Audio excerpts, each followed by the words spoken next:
Polling sites in Hidalgo County will be undergoing some changes. Channel 5's Valerie Gonzalez tells us it's about making them available to disabled voters too. Valerie.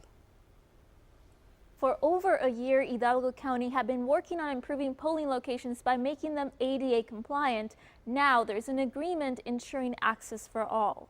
Hidalgo County Elections Administrator tells us they began working with Disabilities Rights of Texas to make sure their locations were accessible to disabled voters.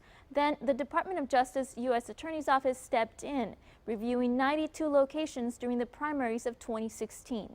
Inspectors were looking closely to determine if the changes necessary could be done by implementing temporary devices or if the changes would require more permanent repairs. They measured slopes, inclination on our ramps.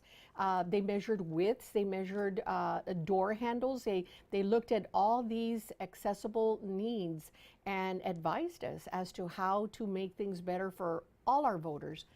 That's a great thing. It's called curbside.